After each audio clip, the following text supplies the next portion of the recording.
Bonjour et bienvenue pour notre nouveau rendez-vous de la filière de sécurité. Alors Christian, aujourd'hui nous avons le grand plaisir de recevoir Jean-Louis Fiamenghi. Bonjour. Merci d'avoir accepté notre invitation. Je rappelle donc que vous êtes directeur de la sûreté et sécurité chez Veolia. Vous êtes ancien patron du RAID et donc on aura peut-être l'occasion de revenir aussi sur cette ancienne vie quelque part. Mais aujourd'hui on va revenir principalement sur la fonction clé qu'occupe le directeur de sécurité sûreté au sein d'une grande entreprise, et puis on reviendra aussi sur comment s'adapte un opérateur critique face aux enjeux de sécurité, notamment à la fois la menace terroriste, mais aussi la menace cyber, sur lesquelles nous reviendrons. Absolument. Alors cette fonction de directeur de sécurité et sûreté, dans les grands groupes, ça a été souvent une fonction secondaire. Aujourd'hui, on la voit arriver au premier plan. Quel est le scope finalement, dans un groupe comme Veolia, de cette fonction directeur sécurité et sûreté, Jean-Louis Fiamenghi? Déjà, lorsque Antoine Frérot m'a demandé de créer une direction de la sûreté, je suis actuellement directeur de la sûreté, disons qu'il ressentait bien l'importance et l'obligation quand même de structurer, puisque nos salariés, pour les menaces, etc., sont dans des zones quand même à risque. Donc il voulait structurer une direction par rapport à ce phénomène sûreté. Et comme toutes les directions de sûreté, nous avons trois pôles, hein, la sûreté des biens des personnes, la cybersécurité qui m'est rattaché également, et ensuite tout ce qui concerne les attaques à la réputation, donc qui est un élément important aujourd'hui pour toutes ces sociétés. Veolia est présent dans des pays extrêmement à risque, hein. On pense à la Libye par exemple, mais ce n'est pas le seul évidemment. Comment est-ce que vous adaptez aujourd'hui votre dispositif pour assurer la sécurité des Français expatriés ? Par rapport à la jurisprudence Karachi, là aussi, nous ne faisons pas preuve d'originalité.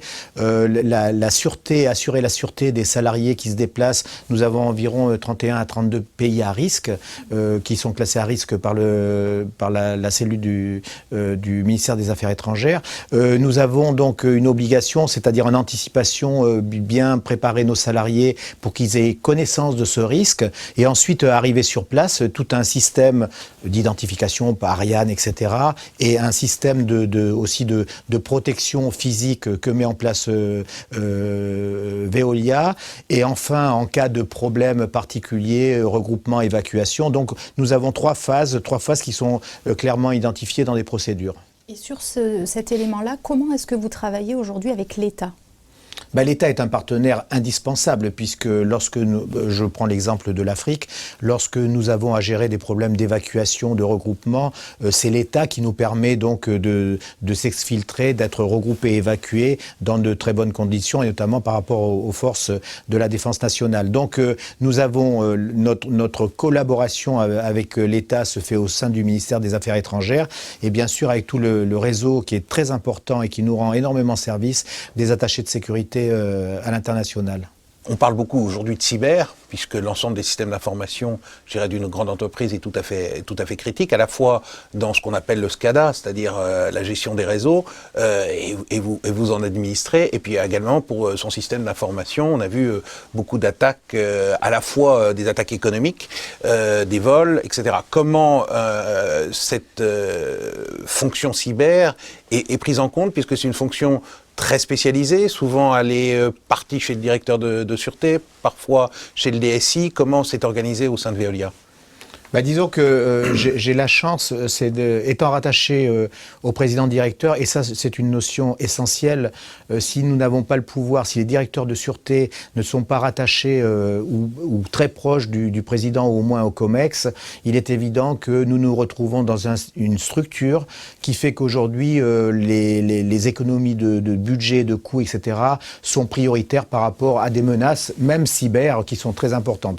Donc pour Veolia, j'ai la chance, étant rattaché, et ça c'est très important, au président, d'avoir poussé ce projet cyber et d'avoir mis les hommes et les moyens à la disposition de la direction de la sûreté, et non pas noyés sous des N+-3 au niveau d'une direction de la sécurité des systèmes d'information. Donc c'est important, et ce risque aujourd'hui est totalement pris en compte en partageant avec tous les autres collègues des directions de la sûreté, et nous mettons en place, pareil, des process en liaison avec des cabinets. C'est un investissement important pour un groupe comme Veolia, parce que ce sont des nouvelles dépenses finalement. C'est un investissement très important, mais là aussi il y a de l'investissement et il y a aussi de la culture, parce qu'on parle de sécurité, ça n'est pas simplement des coûts, c'est des habitudes, c'est du management, et le plus important pour un directeur de la sûreté, c'est faire passer cette idée de sûreté au niveau du management, qui aujourd'hui chez Veolia n'était pas pris en compte. Veolia, c'est un monde d'ingénieurs.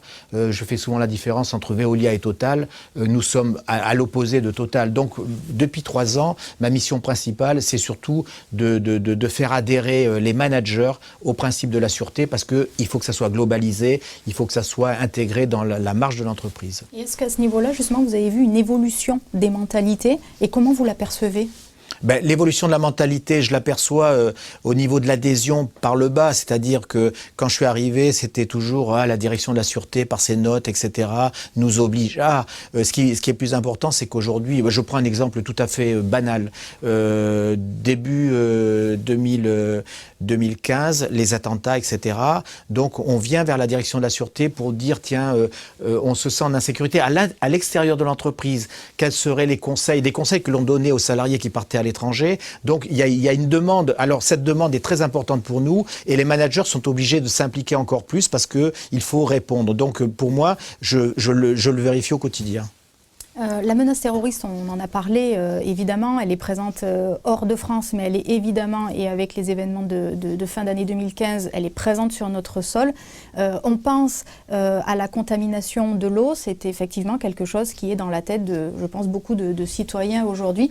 Comment est-ce que vous vous préparez, alors sans nous dévoiler tous les secrets évidemment, mais préparer, anticiper ce qui pourrait se passer. Vous avez fait des exercices, notamment avec des forces du ministère de l'Intérieur autour des grands événements. Est-ce que ce sont des choses que vous pouvez ramener sur, par exemple, cette menace terroriste, non pas autour d'un grand événement, mais autour, tout simplement, d'une journée qui soit X ou Y dans l'année ?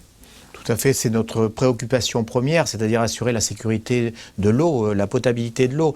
Et il est évident qu'avec les forces du DCI et du RAID, nous travaillons, et je dis RAID et GIGN, nous travaillons en permanence sur cette notion de risque, de menace sur la qualité de l'eau. Et c'est vrai que, pas plus tard qu'hier, nous avions eu des renseignements sur des attaques, des projets d'attaque qui ont été découverts en Irak, etc., sur l'eau. Donc nous travaillons sur ces menaces en liaison avec le DCI, les experts, pour qu'ils puissent nous dire voilà quels sont les dispositifs à mettre en place. Et sur la COP21, vous avez bien raison de le souligner, nous avons travaillé sur des exercices majeurs pour assurer la sécurité de cet événement important, notamment sur la sécurité de l'eau.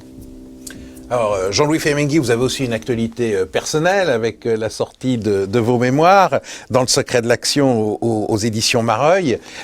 Donc, livre très intéressant. Et puis, il y a une page 224, finalement, quand on vous propose 2 choix. Le préfet de Guyane, mais il faut attendre quelques semaines ou quelques mois, ou finalement Antoine Frérot vous propose de rejoindre Veolia. Alors qu'est-ce qui a prédestiné à ce choix de quitter, vous, un grand serviteur de l'État, pour aller dans le secteur privé ? Disons que c'était un choix, mais un choix à très longue échéance. C'est-à-dire qu'il y avait aussi peu de chances que j'arrive en Guyane. Donc, lorsqu'Antoine Frérot, avec qui j'avais discuté, qui m'avait demandé ce que je pensais de la direction de la sûreté, m'a proposé de basculer dans le monde du privé, on est dans des zones de risque aussi, parce que le privé, c'est de la prise de risque, etc.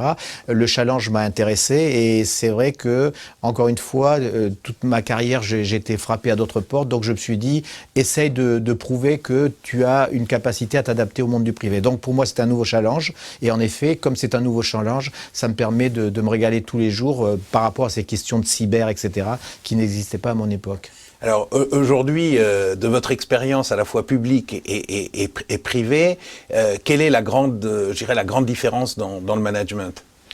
La différence fondamentale, Le monde dans l'entreprise est un monde de risques, mais la prise de décision dans des zones d'incertitude ne relève pas trop de l'entreprise.